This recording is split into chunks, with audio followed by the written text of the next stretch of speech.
धनु लगन वालों के लिए हम बात कर रहे हैं चंद्रमा की प्लेसमेंट की। जब भी आपके लगन कुंडली में विभिन्न भाव में चंद्रमा प्लेस्ड होंगे तो आपको किस प्रकार का प्रभाव देखने को मिलेगा।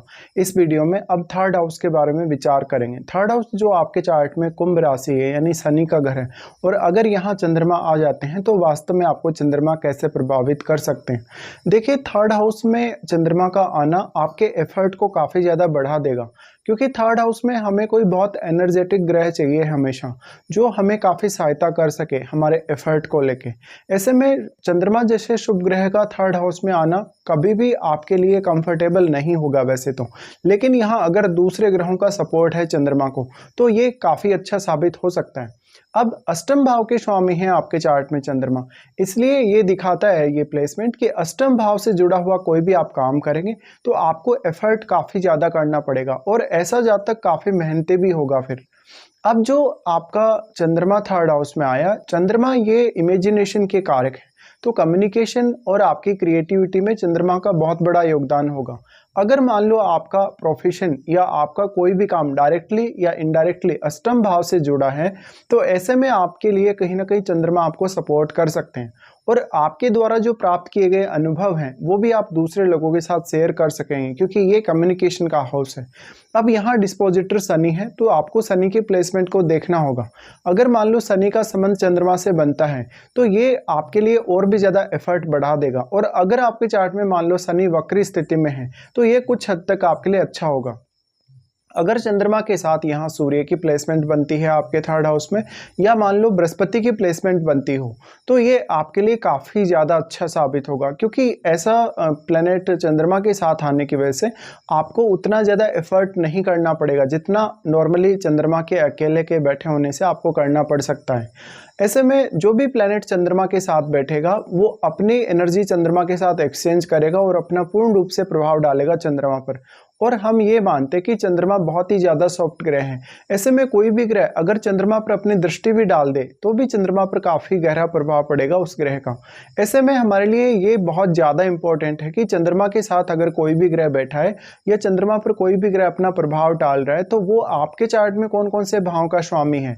देखिए, वो क्योंकि अपने भाव की एनर्जी को यहाँ लेकर आ रहा है और वो थर्ड हाउस में अपने गुणों को भी डिपॉजिट कर रहा है, तो वो ग्रह जिस भी प्रकार का होगा उसी प्रकार से आप एफर्ट करने वाले होंगे, उसी हिसाब से आप सोचने समझने और विचार करने वाले होंगे।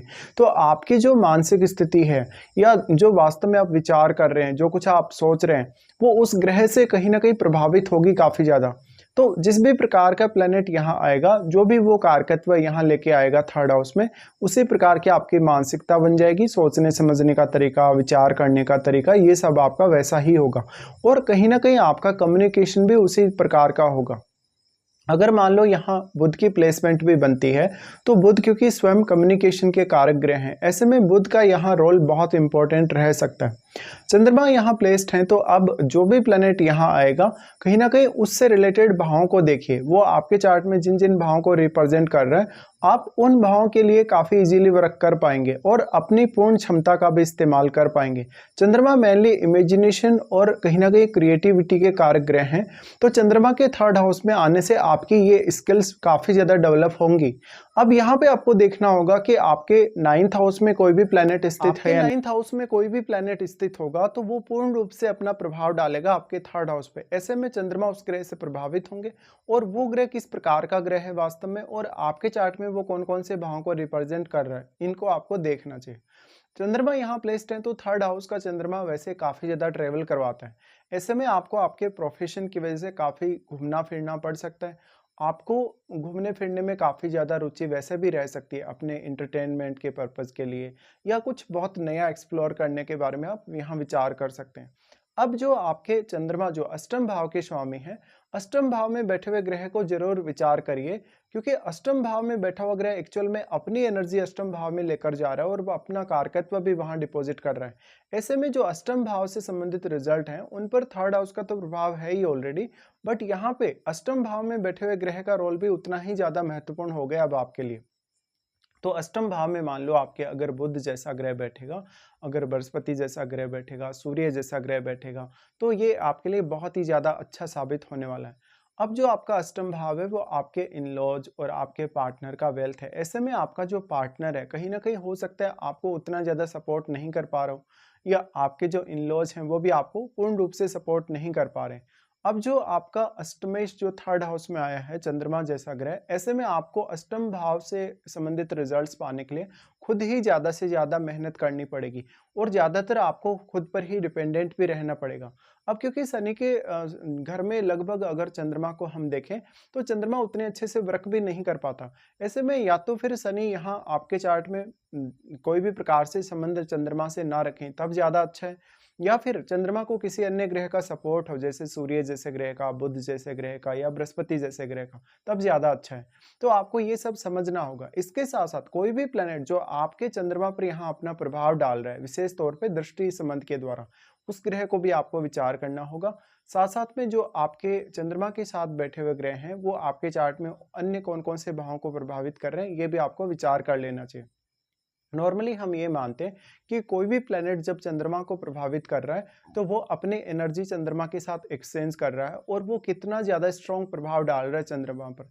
सबसे ज़्यादा जो दृष्टि संबंध का जो सबसे ज़्यादा स्ट्रॉन्ग प्रभाव होगा, वो 9वें भाव में बैठा हुआ ग्रह डालेगा और युति वाला जो प्रभाव होगा, वो 3rd हाउस में बैठा हुआ ग्रह डालेगा। ऐसे में इन भावों में बैठे हुए ग्रहों पर आपको विचार ज़रूर करना चाहिए और साथ में आपको उन रिश्तों को देखना चाहिए, जो इन भावों से संबंधित हैं, जिनके स्वामी चंद्रमा के साथ संबंध बना रहे हैं। क्योंकि अब उन रिश्तों से कुछ हद तक आपको सपोर्ट मिल सकता है। चंद्रमा एक बहुत ज़्यादा सॉफ्ट ग्रह होने की वजह से चंद्रमा यहाँ 9वें भाव को एस्पेक्ट करेंगे, तो वो आपके हायर स्टडीज़ के लिए बहुत ज़्यादा अच्छे होने वाले हैं। आपकी विदेश यात्रा या इवन विदेश में सेटलमेंट के लिए भी आपकी मदद वो कर सकते हैं। बट 3rd हाउस में चंद्रमा जैसे शुभ ग्रह का होना, एक बहुत ही ज़्यादा सॉफ्ट ग्रह का होना, लगभग आपका एफर्ट लगभग डबल कर देगा और यहाँ पे जो आपकी अपेक्षाएँ होंगी, आपके भाई-बहनों से, रिलेटिव्स से या आपके पड़ोसियों से कहीं न कहीं वो उस वे में पूरी होंगी नहीं जिस वे में आप चाहते हैं। तो यहाँ चंद्रमा की प्लेसमेंट है तो आप समझ लीजिए कि आप बहुत ज़्यादा कंसंट्रेशन में नहीं रहने वाले हैं। आपको लगभग हर कार्य जिसमें ज़्यादा से ज़्यादा आपको एफर्ट करना ही पड़ेगा। चाहे ऐसा कार्य हो जिसमें आपको कंसंट्रेट होना की ज़रूरत ज़्यादा हो या आपके लिए कुछ ऐसे भी कार्य हो सकते हैं जिनमें आपको बहुत ज़्यादा रिस्क टेकिंग एबिलिटी चाहिए। तो चंद्रमा यहाँ पर अकेले अगर बैठे हैं तो ये आपके एफर्ट को उतना ही ज़्यादा बढ़ा भी देंगे। लेकिन अगर किसी भी अन्य ग्रह का सपोर्ट है चंद्रमा को, तो ये कुछ हद तक आपके लिए मददगार भी हो सकता है। अब चंद्रमा मेनली जो नेचुरल टैलेंट है उसके कारक ग्रह हैं। ऐसे में आप अपना स्किल, अपना खुद का टैलेंट कितना ज़्यादा इस्तेमाल कर सकते हैं किसी भी कार्य में, ये आपके लिए बहुत इंपॉर्टेंट होगा।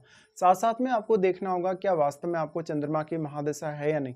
देखिए चंद्रमा की अगर आपको महादशा होगी तो चंद्रमा की महादशा में ये सारे के सारे रिजल्ट्स आपको काफ़ी स्ट्रांगली सामने आएँगे। लेकिन अगर आपको चंद्रमा की महादशा नहीं है और चंद्रमा के साथ बैठे हुए ग्रह की अगर आपको महादशा हो, तो उस दशा में भी ये आपको इफ़ेक्ट देखने को मिलेंगे।